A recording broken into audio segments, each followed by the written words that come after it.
कार्यक्रम के पुण्यार्जक हैं श्री कंवरलाल जी महावीर प्रसाद जी, पाटनी, मदनगंज, किशनगढ़, राजस्थान।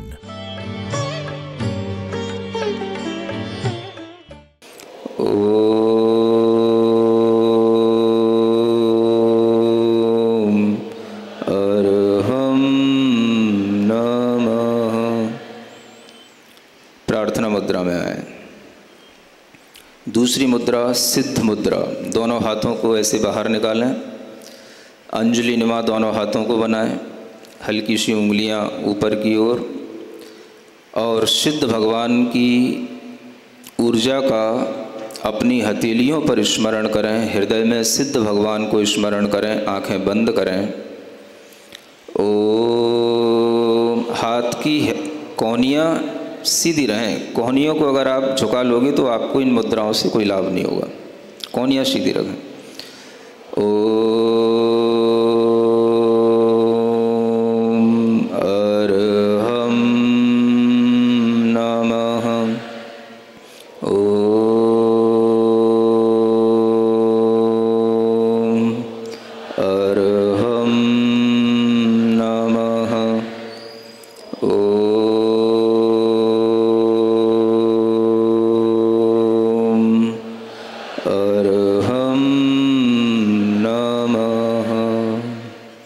प्रार्थना मुद्रा। तीसरी मुद्रा आचार्य मुद्रा है। इसे ज्ञान मुद्रा कहते हैं। और ज्ञान मुद्रा के साथ अपने हाथों को अपने कंधों के पास ले जाएं, हथेलियों को आकाश की ओर सीधा करें और कंधों पर स्ट्रेस देकर उन्हें पीछे की ओर खींचें, और अपनी चेस्ट को बाहर और कंधों को पीछे की ओर, हल्की सी गर्दन ऊपर की ओर, आंखें बंद। ओम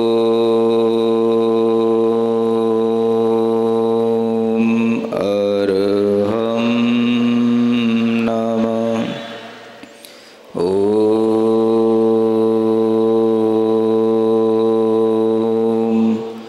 अरहम नमः।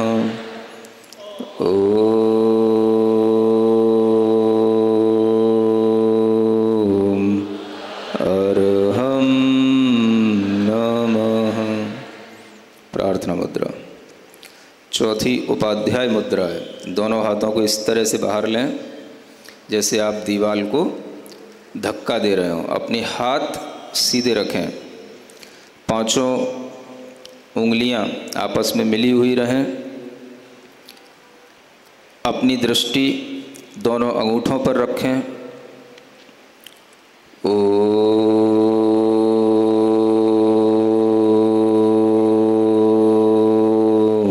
अरहम नमः। ओम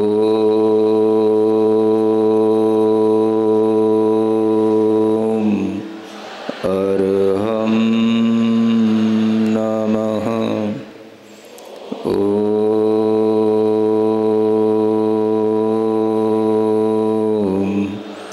अरहम नमः। प्रार्थना मुद्रा। पांचवी मुद्रा में अपने हाथों को पहले अरिहंत मुद्रा की तरह ऊपर ले जाएं, फिर अपनी कमर को झुकाते हुए दोनों हाथों को जमीन से टच करें। सिर को जमीन से लगाएं, पीछे का पोर्शन न उठाएं। ओम अरहम नमः। ओम अरहम नमः। ओम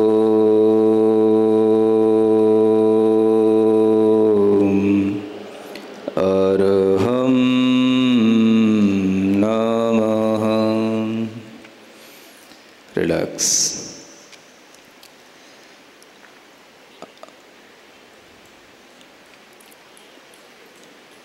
सामान्य हो गए। मंगलाचरण के लिए अब तैयार हों। मोह महात्म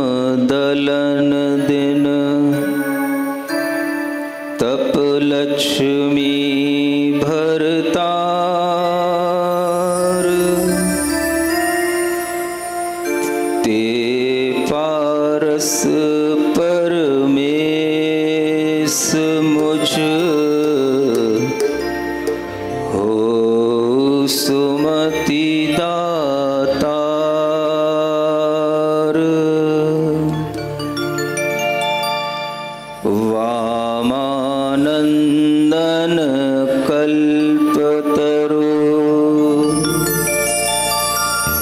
जयो जगत हितकार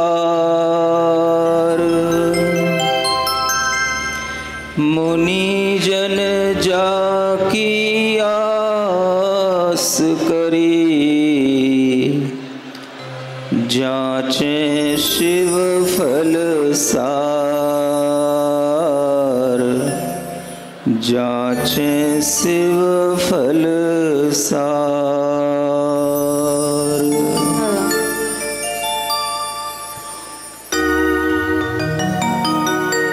इस पार्श पुराण में प्रथम पीठिका अधिकार में भगवान के कथा करने का, भगवान के गुणगान करने का मनोभाव बनाते हुए अपने मन में पहले यह विचार कर लेना होता है कि भगवान तीर्थंकरों के अतिशय उनके गुण, उनकी महिमा हमारे द्वारा कभी भी शब्दों में कही नहीं जा सकती।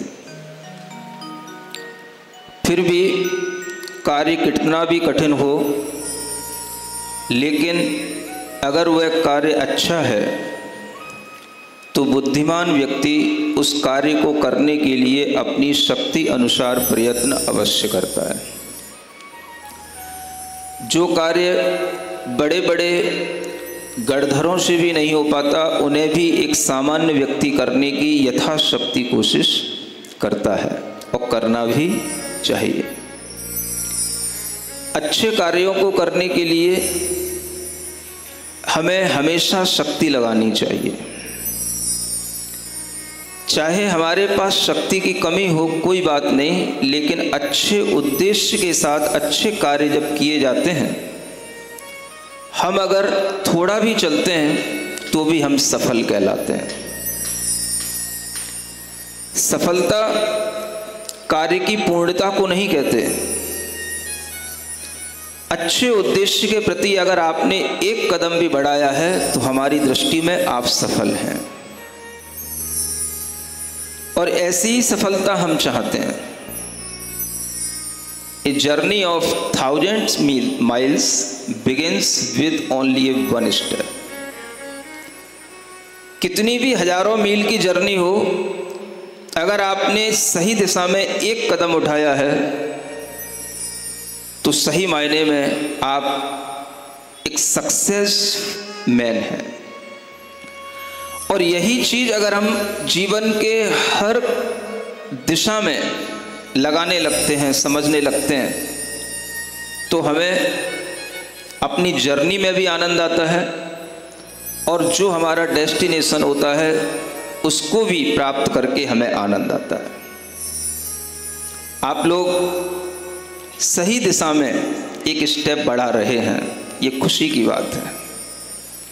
क्योंकि अगर आपका स्टेप सही दिशा में बढ़ गया है तभी आप समय से यहाँ पर आ पाते हैं। और समय की कीमत हर किसी को होती है। जो समय की कीमत करना जानता है, समय उसको बहुत कीमती बना देता है। सुन रहे हो? इसलिए समय पर सही दिशा में उठाया गया सही कदम आपके जीवन को बहुत आगे बढ़ाने वाला होता है। भक्ति भी जब हम करते हैं, भगवान के गुणों का गान भी जब हम करते हैं, तो वह भी हम अपनी शक्ति अनुसार करते हैं। लेकिन जब हम सही दिशा में आगे बढ़ रहे होते हैं तो उस दिशा में धीरे धीरे आगे बढ़ते हुए हम देखते हैं कि भगवान की भक्ति करने का कार्य भी अपने आप में सही दिशा में चलने का एक पुरुषार्थ है। इसलिए कवि महोदय आगे अपनी बात बढ़ाते हुए कहते हैं, शक्ति भक्ति बल कविन पे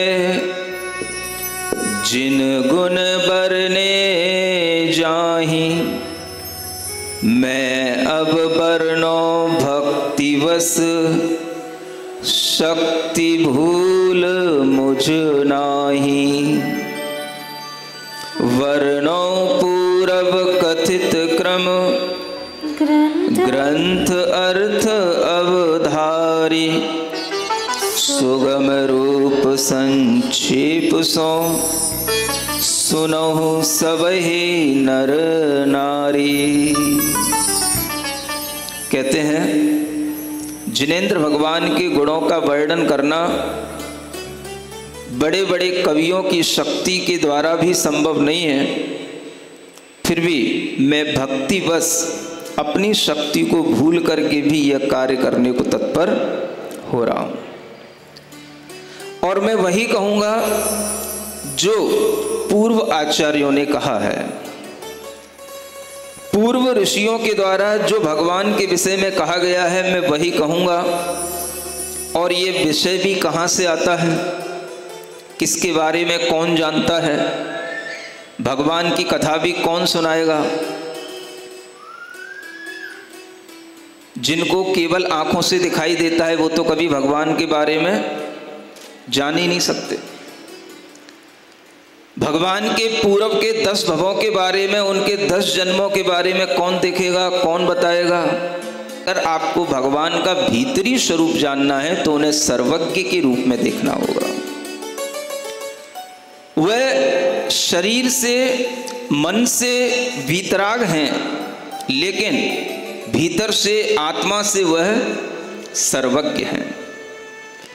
सर्वज्ञ वही हो सकता है जो वीतराग हो सकता है, और वीतराग होने के उपरांत जो अपनी आत्मा में सब कुछ देखने लगता है, जानने लगता है, उसे किसी से भी राग नहीं होता, द्वेष नहीं होता।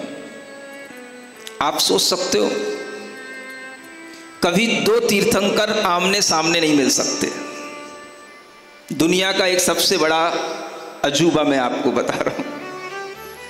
कभी 2 तीर्थंकर सामने नहीं हो सकते, कभी 2 चक्रवर्ती आमने सामने नहीं हो सकते, एक समय में कभी 2 तीर्थंकर नहीं हो सकते, एक काल में कभी 2 तीर्थंकरों का काल नहीं चल सकता। एक समय में एक ही रहता है। और उन तीर्थंकरों के अंदर कोई तरह का राग नहीं होता, द्वेष नहीं होता, इसलिए वह तीर्थंकर सब देखते हैं, सब जानते हैं, और जो उनसे जैसा पूछता है वह वैसा ही बखान करते चले जाते हैं। हम भगवान पार्श्वनाथ के बारे में जाने कहां से, क्योंकि ये शासन तो चल रहा है भगवान महावीर स्वामी का, और हम बात कर रहे हैं भगवान पार्श्वनाथ की। तो हमें पार्श्वनाथ भगवान की कथा कौन बताएगा? भगवान पार्श्वनाथ के विषय में और उससे भी पहले उनके 10 भवों के बारे में हमें कौन बताएगा? तो हम सबसे पहले अगर शरण लेंगे तो तीर्थंकर वर्धमान महावीर भगवान की लेंगे। ये मत सोचना कि महावीर भगवान किसी दूसरे भगवान के बारे में क्यों बताएं। जैसे एक महान व्यक्ति होता है, मैं आपको एक अच्छी बात बता रहा हूं, कभी भी एक पुरुष की प्रशंसा दूसरे पुरुष के सामने मत करना, और कभी भी एक स्त्री की प्रशंसा दूसरी स्त्री के सामने मत करना। सुन रहे हो? अपने मन से पूछ लो कि महाराज सही कह रहे हैं कि नहीं कह रहे। एक की प्रशंसा सुनना किसी दूसरे बराबर के महापुरुष को बहुत भीतर से कचोटता है। इसलिए जब कोई किसी की प्रशंसा करता है तो उस समय पर यह देख लेना चाहिए कि यह उसकी प्रशंसा को सहन करना जानता है या नहीं। अगर नहीं कर पाए तो कभी मत करना। पुरुष की प्रशंसा पुरुष से तो फिर भी कभी कर देना, लेकिन स्त्री की प्रशंसा कभी स्त्री से भूलकर मत करना। ये स्त्रियों से पूछ लेना, जितना उनका खून जलता है वह सबसे ज्यादा अगर जलता है तो तभी जलता है जब कोई एक पुरुष किसी एक स्त्री की प्रशंसा दूसरी स्त्री के सामने करते। तीर्थंकर के सामने तीर्थंकर नहीं आते, लेकिन तीर्थंकर किसी भी तीर्थंकर की कथा कह सकते हैं, किसी भी तीर्थंकर के बारे में बता सकते हैं, क्योंकि वो राग, द्वेष, ईर्ष्या, मात्सर्य इनसे रहित हो चुके हैं। इसलिए अगर हमें भगवान पार्श्वनाथ की भी कथा जानना है तो हमें भगवान सर्वज्ञ के पास जाना पड़ेगा, जो सर्वज्ञ हो, सब कुछ जानते हो, 3 लोक और 3 काल की बातें जानते हो। ऐसे सर्वज्ञ भगवान का शासन वर्तमान में जो चल रहा है वो वर्धमान महावीर भगवान का चल रहा है। हम उन्हीं पार्श्वनाथ भगवान की गाथा को सुनने के लिए, कथा को सुनने के लिए उसी ओर बढ़ रहे हैं जहां भगवान वर्धमान स्वामी का समौशरण लगा हुआ है। कहां लगा हुआ है? मगध देश में, राजगृही नगरी में भगवान का विपुलाचल पर्वत पर एक समौशरण लगा हुआ है और वहां पर इंद्रभूति आदि गणधर भी विद्यमान हैं और श्रावक श्रेष्ठी के रूप में राजा श्रेणिक भगवान के पास पहुंच करके कुछ निवेदन करेंगे, तब जाकर के यह पार्श्वनाथ भगवान की कथा की भूमिका आगे बढ़ेगी।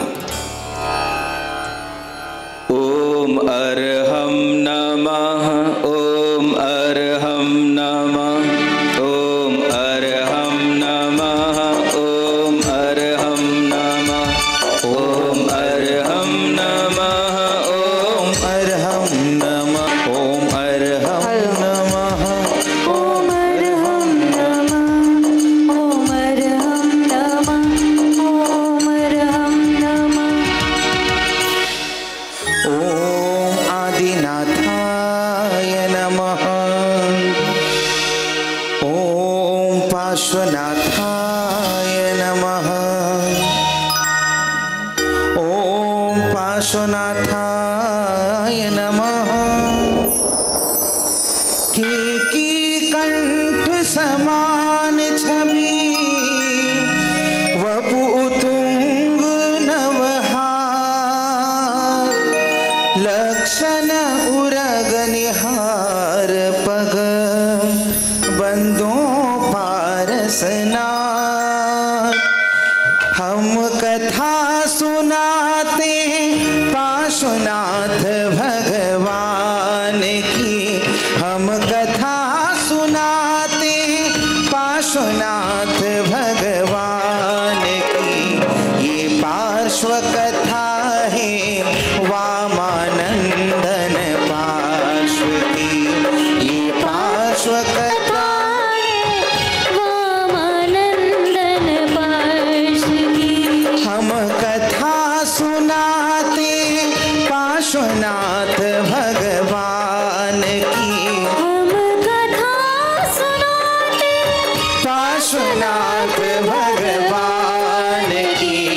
ये महिमा, ये पार्श्व कथा है वामानंदन लाल की। ये पार्श्व कथा है वामानंदन लाल की। ये पार्श्व कथा है वामानंदन पार्श्व की। मंगल भवन अमंगल हारी, पार्श्वनाथ जगत हितकारी। सुख संपत्ति सब ही घर आवे, जो भविजन पारस गुण गावे। मगध देश देशन प्रधान, राजगृही नगरी सुबथान। राज करे श्रेणिक भूपाल, नीतवंत नृप पुण्य विशाल। शायक सम्यक दर्शन सार रूपशील शावक गुणाधार। तिनके घर अंतेवर घना पटरानी रानी चेलना। जाके गुण वर्णत बहु भाई बिरिया लगे कथा बढ़ जाए। एक दिन राज सभा नरेश निवसे जैसे सुरग सुरेश। रोमांचित बन पालक ताम आय राय प्रति कियो प्रणाम। शहर तुके फल फूल अनूप आगे धरे अनुपम रूप। यह मगध देश राजग्रही नगरी और वहाँ के राजा श्रेणिक भूपाल नीतिवंत हैं, पुण्यवान हैं, क्षायक सम्यक दृष्टि हैं। ऐसे राजा श्रेणिक अपनी रानी पटरानी चेलना के साथ में भगवान के समौ शरण में प्रवेश कर रहे हैं। भगवान के समौ शरण में राजा श्रेणिक और रानी चेलना का प्रवेश हो रहा है।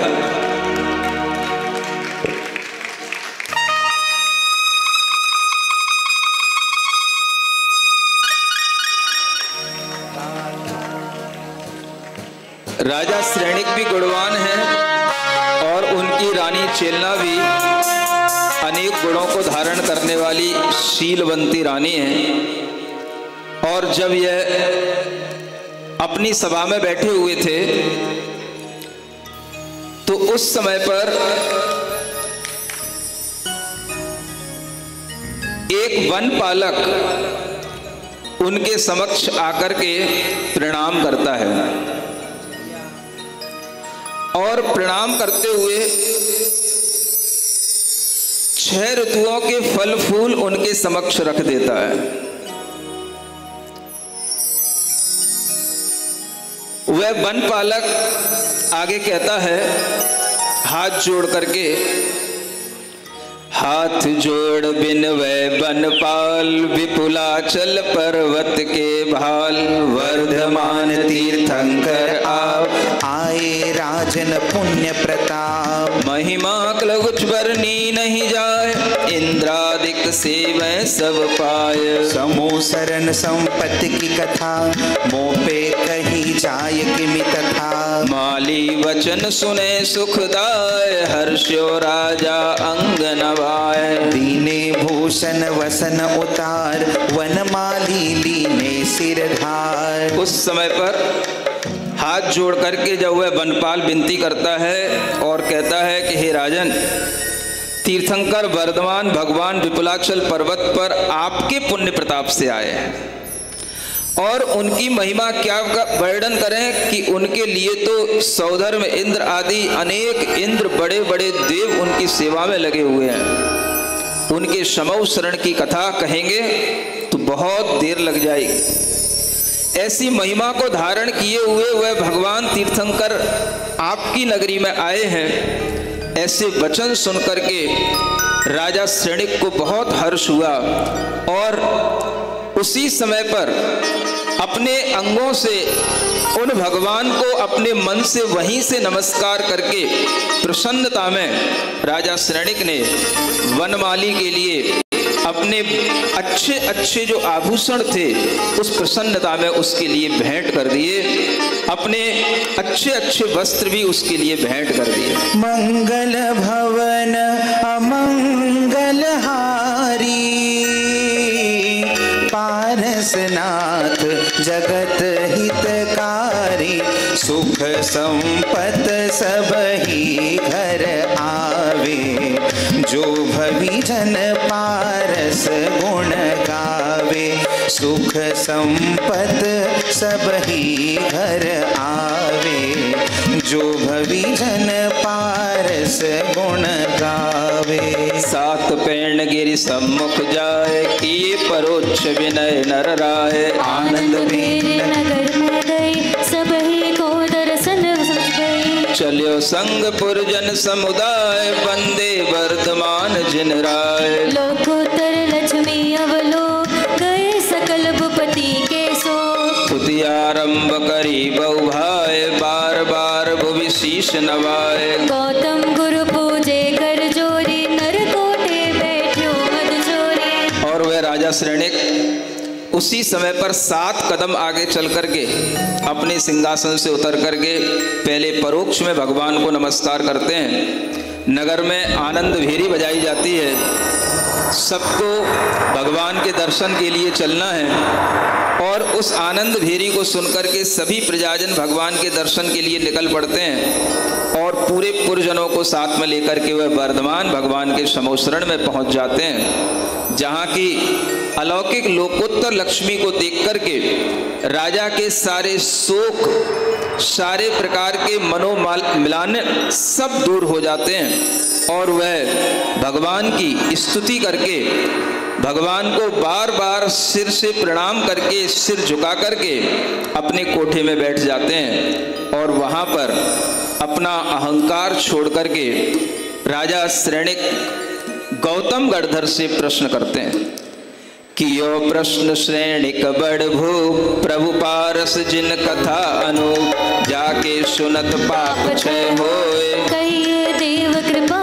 करि सोए। तब गणधर बोले हित काज जोग प्रश्न कीनो नर राज, सुन पुनीत पारस जिन कथा सफल होए मानुष भव जथा।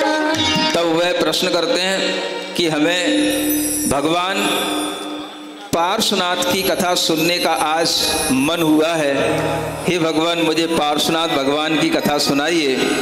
और भगवान के लिए इस तरह का निवेदन सुनने के बाद गौतम गणधर के मुख से हुए पार्श्वनाथ भगवान की कथा भगवान के द्वारा जैसी कही जाती है वैसी सुनने की भूमिका बनती है। ये विधि जो मगधेश प्रति कयो चरित गणराज, ताई क्रम आए कहत आचारज पर काज, तिन्ही के अनुसार अब कहूँ किमपि विस्तार, जैन कथा कलपति नहीं यह जानो निर्धार। जैन वचन वारिधि अगम पानी अर्थ अनु, मति भाजन भर भर लिए यह जिन आगम लो। सबसे पहले आपको यह विश्वास हो जाना चाहिए कि दुनिया में हम जो कथाएं सुनते हैं, उपन्यास सुनते हैं, कहानियां सुनते हैं, वो सब लोगों की अपनी कल्पनाओं से बनाई हुई होती हैं, वो सब कल्पित होती हैं। केवल यह जिनेंद्र भगवान की कथाएं ही सर्वज्ञ भगवान के द्वारा देखी हुई और कही हुई हैं, इसलिए ये कपोल कल्पित नहीं कही जाती हैं, ये वास्तविक कथाएं होती हैं। अन्य जितने भी कथानक किंवदंतियां हम सुनते रहते हैं वो सब लोग अपने बनाते रहते हैं और कहते रहते हैं। आप ये जानें कि जिनेंद्र भगवान के वचन समुद्र के जल की तरह अगाध होते हैं, उनका कोई पार नहीं होता है, लेकिन हमारे पास में जितनी बुद्धि होती है हम अपने मति भाजन में उतनी बुद्धि में उन भगवान के वचनों को धारण कर पाते हैं और वही हमारे लिए आगम बन जाता है। अगम भी आगम बन जाता है। अगम मतलब जो हमारे जानने में ना आए और जितनी हमारी बुद्धि है बस उतना जानने में आ गया, वो हमारे लिए आगम बन गया। इस तरह से भगवान के द्वारा जो कहा हुआ शास्त्र है वो अगम है, किंतु गणधर के द्वारा जो कहा हुआ है वो आगम है। यह भगवान और गणधर परमेष्ठी के बीच का संबंध इस तरह से जब आगे बढ़ता है तब राजा श्रेणिक के निवेदन पर वह भगवान की दिव्य ध्वनि से पार्श्वनाथ भगवान की कथा का श्रवण सभा में बैठे हुए सभी लोग करने लगते हैं। ओम अरहम ओम अरहम ओम अरहम बोल, सभी कार्य की सिद्धि से तू पहले इसको बोल। ओम अरहम सभी कार्य की सिद्धि से तू पहले इसको बोल।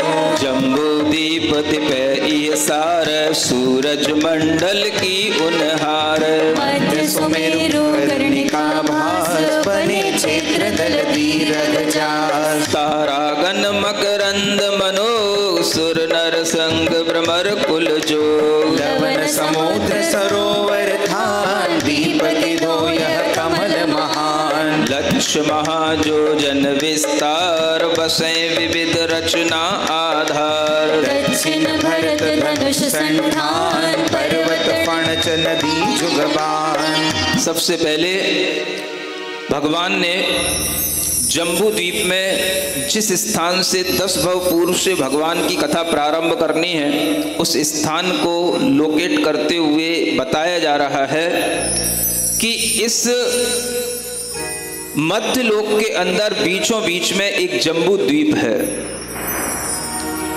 और उस जम्बू द्वीप के भी बीचों बीच में एक सुमेरु पर्वत है, जो सभी पर्वतों का राजा है। 1,00,000 योजन ऊंचाई वाला वह पर्वत। उस पर्वत पर अनेक प्रकार के जिनालय बने हुए हैं, और जो जम्बू द्वीप के ही बीचों बीच में नहीं, जितने भी असंख्यात समुद्र और असंख्यात द्वीप हैं, उन सबके बीचों बीच में वह सुमेरु पर्वत कहलाता है। वह पर्वत पूरे जम्बू द्वीप को 2 भागों में विभक्त कर देता है। एक उत्तर का भाग जो उस सुमेरु पर्वत के उधर की ओर का भाग होता है, और एक इधर की ओर का भाग होता है, वह दक्षिण भाग कहलाता है। पूरे जम्बू द्वीप को घेरे हुए एक लवण समुद्र होता है, और उस जम्बू द्वीप के जो सुमेरु पर्वत से दक्षिण वाला भाग है, उस दक्षिण वाले भाग में सबसे लास्ट की ओर, नीचे की ओर एक भरत क्षेत्र होता है, जो धनुष के आकार का दिखाई देता है। पर्वत उसकी ऊपर की फणच कहलाती है, और 2 नदियों के युगल उसके बाण कहलाते हैं। ऐसा एक धनुष आप कल्पना में लाएं, जिसमें 2 उसके बाण और एक ऊपर की डोरी। वह डोरी उसका पर्वत है, और 2 बाण 2 नदियां हैं। इस तरह से वह जम्बू द्वीप में भरत क्षेत्र में 6 खंड हो जाते हैं, और उनमें से 5 मिलेच्छ खंड कहलाते हैं, एक आर्य खंड कहलाता है। उस आर्य खंड में ही यह घटना एक नगरी में घटित होने वाली है, उसका यह वर्णन यहाँ किया जा रहा है। 5 मिलेच्छ बसें तामाही, धर्म कर्म कछु जाने नाही। उत्तम आर्य खंड मझार, देश सुरम्य बसे मनहार। जन कुल जहाँ रहे बहुभाते, पास पास सो है पुरपाते। सरोवर नदी सैल उद्यान, वन उपवन सो शोभामान। तहाँ नगर पोदनपुर नाम, मानो भूमि तिलक अभिराम। देवलोक की उपमा धरे, सब ही विध देखत मन हरे। उस उत्तम आर्य खंड में एक पोदनपुर नाम का देश है, और वह पोदनपुर इतना सुंदर है कि मानो देवलोक की उपमा को धारण करने वाला है। उस पोदनपुर का वर्णन करते हुए कहा जा रहा है, तुंग कोट खाई सजल, सघन बाग ग्रह पाती। चौपथ चौक बाजार सो, सोहे पुर बहुबाती। ठाम ठाम गोपुर लसे, वापी सरवर कूप। हो स्वर्ग ने भूमि को, भेजी भेंट तनो। नगर में कोट बने होते हैं, उनकी रक्षा करने के लिए खाइयाँ बनी होती हैं, और नगर के अंदर घने बाग होते हैं। ग्रहों की पंक्तियाँ सब घनीभूत होती हैं। चौपथ होते हैं, चौक होते हैं, जिनमें बाजार लगे रहते हैं, और तरह तरह के बाजारों से वह नगर सुशोभित हो रहा होता है। स्थान स्थान पर गोपुर द्वारे बने होते हैं, वापियाँ बनी होती हैं, तालाब बने होते हैं, कुएं बने होते हैं, और इस तरह से उस नगर की रचना सर्वत्र देखने से अद्भुत लगती है। ऐसी अद्भुत लगती है मानो किसी ने स्वर्ग की ही रचना को भूमि पर भेंट स्वरूप उतार दिया हो, ऐसी वह पोदनपुर की रचना है। और उस पोदनपुर में कैसा जनजीवन है उसका भी थोड़ा सा चित्रण यहाँ पढ़ते हैं। जैनी प्रजा जहाँ परवीन, बसे दान पूजा व्रत लीन, जैन शिखर सुधा सो शोभित घने। देखो जितने भी अच्छे नगर होते हैं वह नगरों की शोभा जैनी प्रजा से ही होती है।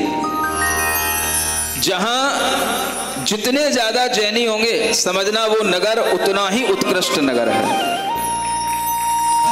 और जैनी वही कहलाते हैं जो हमेशा दान में, पूजा में, व्रत में लीन हो, तीनों में लीन हो। दान में भी पीछे नहीं रहते, पूजा में भी पीछे नहीं रहते और व्रत आचरण करने में भी पीछे नहीं रहते।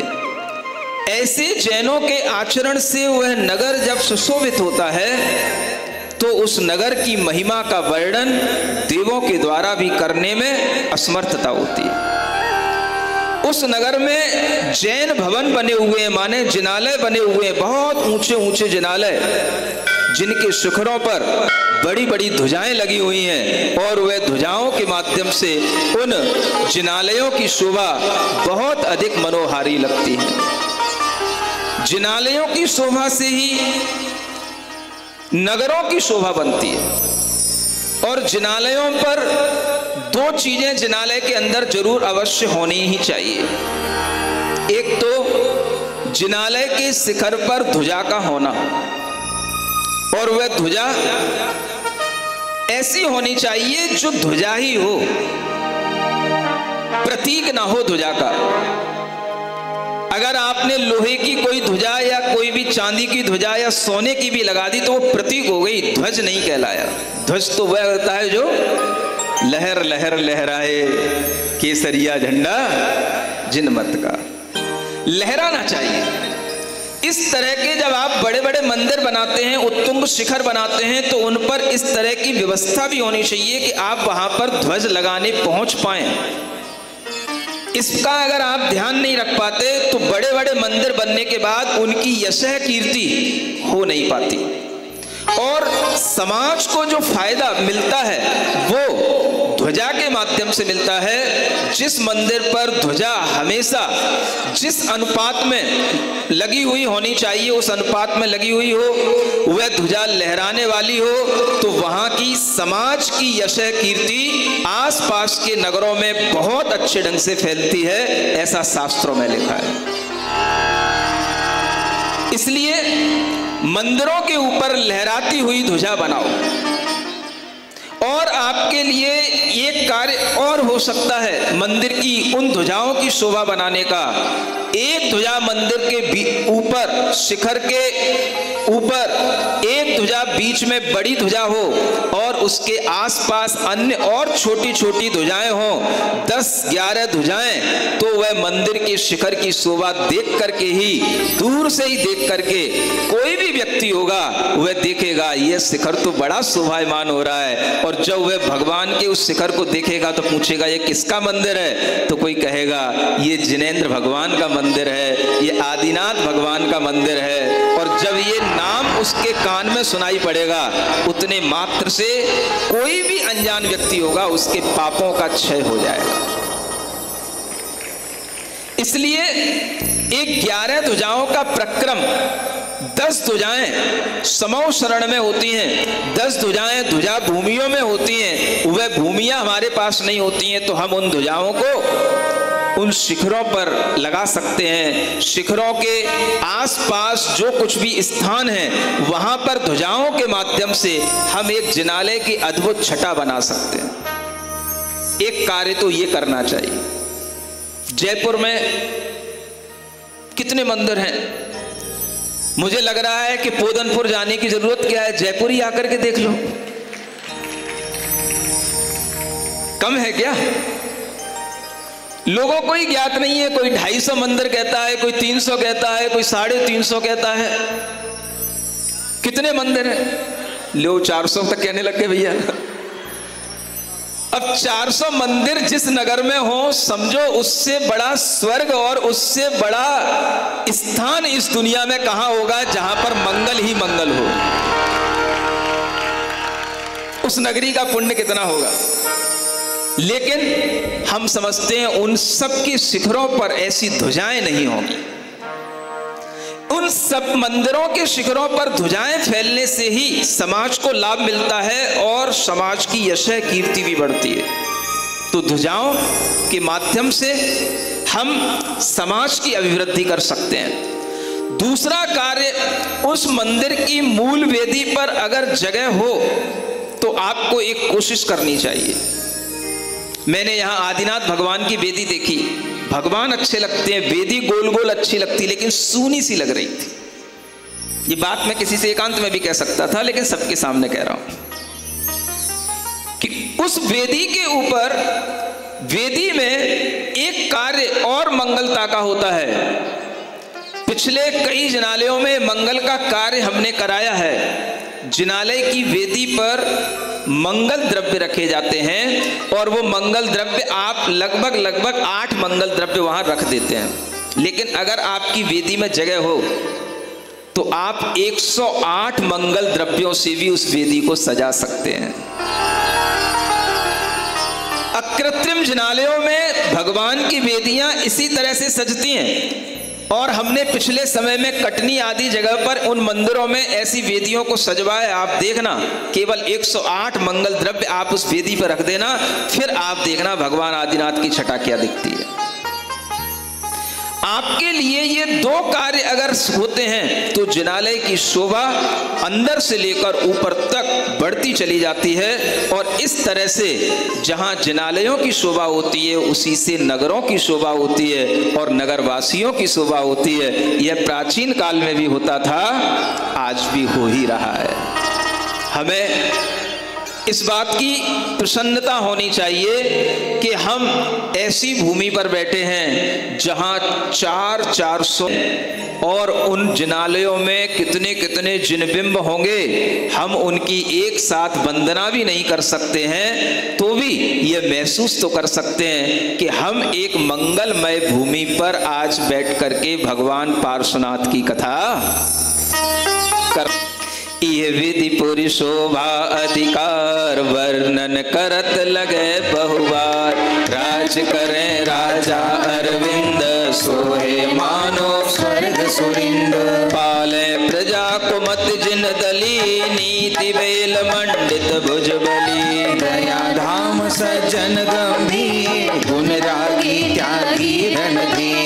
तिस भूपति के विप्र सुजान विश्वभूति मंत्री बुद्धिवान। ताके प्रिया अनुदरि सती रूपशील गुण लक्षणवती। दोय पुत्र तिनके अवतरे पाप पुण्य की पट तर धरे। जेठो नंदन कमट कुपोत दूजो पुत्र सुधीमर भो। अब यह कथा आगे बढ़ती है। पोदनपुर के राजा हैं राजा अरविंद, और वह राजा अरविंद ऐसे लगते मानो स्वर्ग के सुरिंद हों। वह राजा प्रजा का पालन करने वाले हैं। कुमति को हमेशा दूर करके अपनी नीति और न्याय की राजनीति के माध्यम से बलों को बढ़ाते हुए, दया अपने अंदर रखते हुए, सज्जनों के प्रति हमेशा बहुमान रखते हुए, गुणों का अनुराग रखते हुए, अपने अंदर अनेक अनुचित चीजों का त्याग करते हुए और रण में धैर्य धारण करते हुए, ऐसे अनेक गुणों के साथ में वह राजा अरविंद सुशोभित हो रहे हैं। ये राजाओं के गुण होते हैं। राजा भी दया धर्म को धारण करने वाले होते हैं। राजा भी त्यागी होते हैं। राजा भी गुणानुरागी होते हैं। और उन राजा के एक मंत्री हैं जिनका नाम है विश्वभूति। कौन है? और उनके एक रूपवती, अनेक गुण और लक्षणों को धारण, अच्छे अच्छे लक्षणों को धारण करने वाली एक अनुंधरी उनकी पत्नी है। किनकी? राजा की नहीं, राजा के मंत्री विश्वभूति की चर्चा बढ़ रही है। राजा कौन है? अरविंद। थोड़ा थोड़ा सा याद रखना है।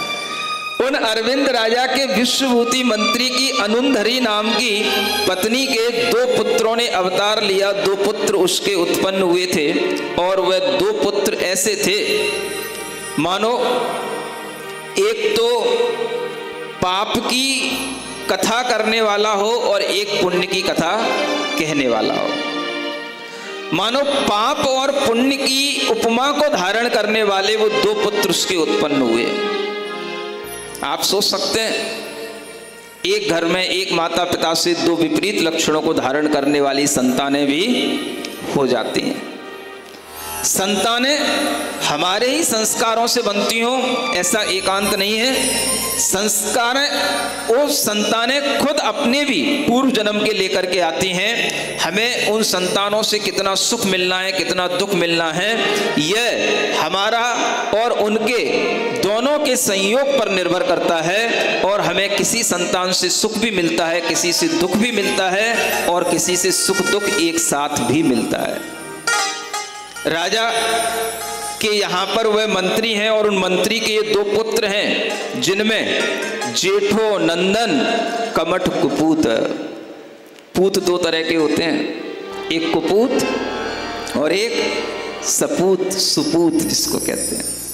आप लोग कहते भी हैं पूत कपूत तो का धन संचय और पूत सपूत तो का धन संचय। अगर आपने पुत्र को जन्म ले लिया तो समझ लो आपने अपने लिए बहुत धन अर्जित कर लिया, क्योंकि पुत्र ही आपका धन है।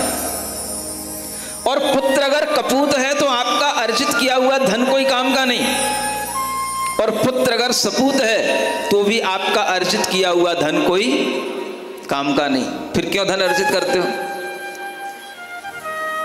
करते हो तो महाराज किसके लिए? पूत के लिए ही करते हैं। हमारा पूत सपूत है इसलिए करते हैं। जब सपूत है तो उसके लिए धन की जरूरत ही नहीं है, वो खुद अपना धन खुद अर्जित कर लेगा, तुम्हारे धन की उसको जरूरत ही नहीं पड़ेगी। और अगर कुपूत है तो जितना तुमने धन अर्जित किया वो सब तुम्हारा डुबो देगा, सब मिटा देगा, उसके लिए भी धन की कोई जरूरत नहीं है। कुल मिलाकर के तुम्हें अपने पूत के लिए धन का अर्जन नहीं करना चाहिए, धन का अर्जन अपने लिए करना चाहिए। उस पूत को थोड़ा सा बड़ा बनाने के लिए करना चाहिए, और जब वो बड़ा बन जाए तो आपका जो धन है वो आपके काम में आना चाहिए। आप उस धन से खूब तीर्थ यात्रा करें, मंदिर बनवाएं, अच्छे अच्छे शिक्षा के कार्यों में उसे दान आदि में लगाएं। कई प्रकार के धन के अभाव में जीते हैं, उन्हें शक्तिशाली बनाने के लिए अपने धन का उपयोग करें।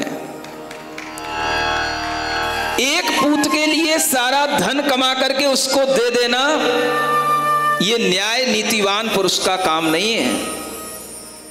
अगर आपके पास में धन है तो आप उस धन से कई पूतों की रक्षा कर सकते हैं, कई पूतों को सपूत बना सकते हैं। और धन इसीलिए कमाया जाता था। पहले के लोग अपने धन से दूसरों का परोपकार किया करते थे। आज जैन समाज के अंदर, मैं और दूसरों की बात तो छोड़ दूं, जैन समाज के अंदर भी इस तरह की गरीबी में जीने वाले लोग हैं जहां पर सुबह का भोजन भी नहीं मिलता और शाम का भी भोजन नहीं मिलता। ऐसे भी लोग हैं, आप ढूंढो उनको।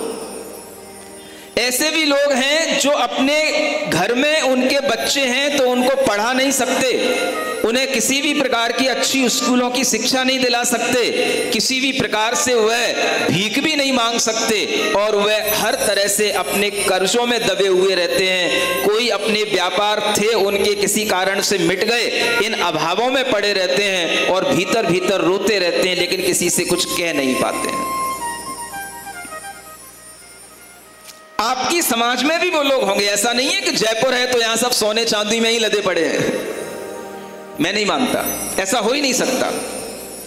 पाप और पुण्य की कथा तो हर जगह चलती है, कहीं कुछ ज्यादा है कहीं कुछ कम है, लेकिन अगर आपके मन के अंदर एक भाव हो तो आप अपनी संपत्ति से अपने पुत्र के लिए सब कुछ देना चाहते हैं, अपने पुत्र के लिए सब कुछ संपत्ति का आप अर्जन करते हैं, अगर आपके मन के अंदर ऐसा भाव आए कि हम अनेक अनेक और सहधर्मी बंधुओं को धर्म के मार्ग पर आगे बढ़ाएं और उन्हें धर्म में स्थिरता दें, तो आचार्य कहते हैं इससे बड़ा उपकार और कोई नहीं हो सकता। क्योंकि आपने किसी व्यक्ति को धर्म से विचलित होते हुए देख करके उसे धर्म पर स्थित कर दिया, और धर्म पर स्थित करने के लिए भी धन की जरूरत पड़ती है। जो जिसका खाता है वो उसी की बजाता है। क्या सुना? अगर आपने किसी के लिए कोई सहायता दी है, एहसान किया है और किसी भी तरह का उपकार किया है, तो वह व्यक्ति आपके उपकार को भी मानेगा और आपके कारण से वह अपने धर्म को पालन करने की एक सहूलियत बना लेता है, तो उसके कारण से उसकी धर्म में जो स्थिरता हो गई वह सबसे बड़ा दान, सबसे बड़ा पुण्य, सबसे बड़ा परोपकार कहलाता है। आज लोग तरह तरह के परोपकार तो कर रहे हैं, लेकिन अपने साधर्मी भाइयों को मजबूत बनाने वाला परोपकार नहीं कर रहे।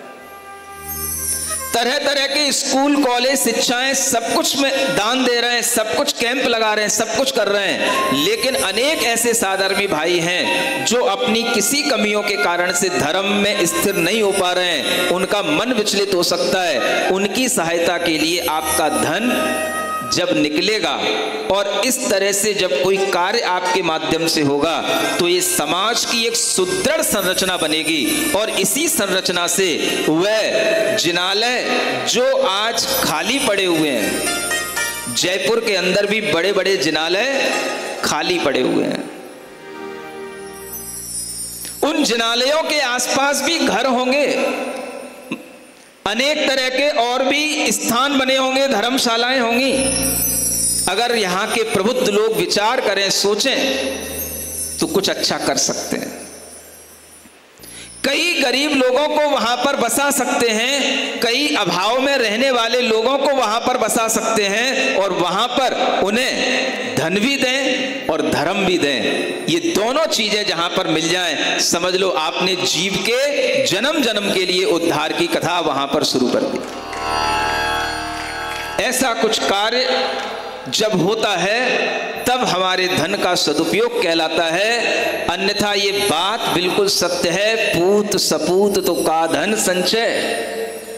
वो तो सपूत है, खुद कमा लेगा, तुम्हारे धन से क्या मिलेगा उसको। और ऐसे कई पूत हैं जो अपने पिता से कह देते, पिताजी हमने तो अपने लिए कमा लिया, हमारे लिए आपको देने की जरूरत नहीं है, आप अपना दान पुण्य करो, आप अपना धर्म करो, हमें कोई जरूरत नहीं है। उन्हीं को कहते हैं सपूत।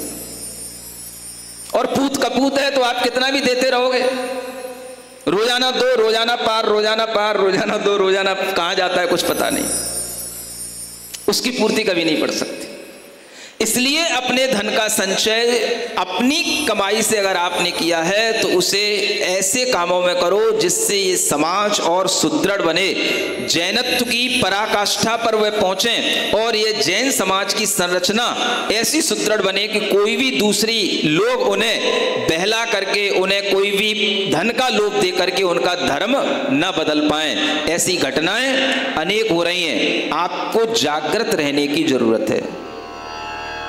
ये कार्य जब होता है तब हमारे लिए धन का सदुपयोग होता है। इसलिए आप आज इतना सुने कि भगवान पार्श्वनाथ के 10 भव की कथा जहां से शुरू होती है, वहां 2 भाइयों की कथा से वो कथा शुरू होती है। यूं तो उससे पहले भी जन्म हुए होंगे, होते ही रहते हैं, लेकिन कहीं ना कहीं से तो हमें उस कथा को आगे बढ़ाना पड़ेगा। जहां से वो कथा एक विशेष मोड़ लेती है, वह 10 भव पहले से यह कथा चल रही है। और उस जन्म में वह बड़ा पुत्र जो राजा मंत्री विश्वभूति का है, उसका नाम है कमठ। बड़े पुत्र का नाम कमठ। पहला पुत्र पाप की धरोहर है और दूजा पुत्र मरुभूति के नाम से जाना जाता है। क्या बोलते हैं? मरुभूति। जेठो मति हेठो कुटिल, लघु सुत सरल सुभाय, अमृत उपजे जुगल, विप्र जलधि के जाय। देखो कहते हैं जैसे सागर के मंथन से विष भी उत्पन्न होता है और अमृत भी उत्पन्न होता है, ऐसे ही मानो उस विप्र के यहाँ पर अमृत स्वरूप और विष स्वरूप ये दोनों पुत्र उत्पन्न हो गए। जेठो तो मति हेठो है। हाँ, कैसो है? जेठो माने बड़ो जो है उसकी तो मति हेठी है, हेठी माने नीची, मति हेठो वालो है। तो जेठो तो मति हेठो है, कुटिल है, और जो छोटो सुत है वो सरल है, सरल स्वभाव वाला है। ऐसे मानो एक ही सागर से विष और अमृत दोनों उत्पन्न हो गए। बड़े पुत्र ने भारजा ब्याही वरुणा नाम, लवने बरी विसुंदरी। फिर जब वो दोनों पुत्र बड़े हुए तो बड़े पुत्र का भी विवाह हुआ। उसकी स्त्री का नाम था वरुणा। क्या नाम था? और छोटे पुत्र मरुभूति की स्त्री का नाम था विसुंदरी। कहीं कहीं इसको वसुंधरा भी कहा जाता है। और ये दोनों पुत्रों के विवाह होने के बाद में वह जीवन चलता है आगे। आगे दोनों की कहानी बढ़ती है। कैसे यहाँ से एक घटना प्रारंभ होती है जो एक बहुत बड़ी घटना होती है, और उस घटना के कारण से ही यह कमठ और पार्श्वनाथ का संबंध 10 भवों तक बना रहता है। उस घटना का वर्णन कल आपके समक्ष किया जाएगा। आज के लिए अपनी इस कहानी को यहीं पर हम विराम देते हैं और ध्यान रखेंगे कि 10 भव पूर्व में कमठ और मरुभूति के माध्यम से यह कथा प्रारंभ हुई थी। आइए, शुरू में आपने पंच मुद्राएं की थी। पंच क्लैप्स के माध्यम से इस सभा का विसर्जन करेंगे, क्योंकि ये चीजें भी आपके लिए बहुत हितकारी हैं। सबसे पहली क्लैप आपको अपनी दोनों उंगलियों, हाथों की उंगलियों को इस तरह से ठोकना है, ऊपरी हिस्सों को। ओम अरहम ओम अरहम ओम अरहम बोल, अरहम ओम अरहम ओम अरहम बोल। सभी कार्य की सिद्धि से तू पहले इसको बोल। आज बताए दे रहा हूं, कल से अपने आप करना। तीसरी क्लैप अपने दोनों हाथों की उंगलियों के नीचे जो पर्वत बने हुए रहते हैं, केवल पर्वतों को पर्वतों से ठोकना है। ओम अरहम ओम अरहम ओम अरहम बोल। इस कार्यक्रम के पुण्यार्जक थे श्री कंवरलाल जी महावीर प्रसाद जी, पाटनी, मदनगंज, किशनगढ़, राजस्थान।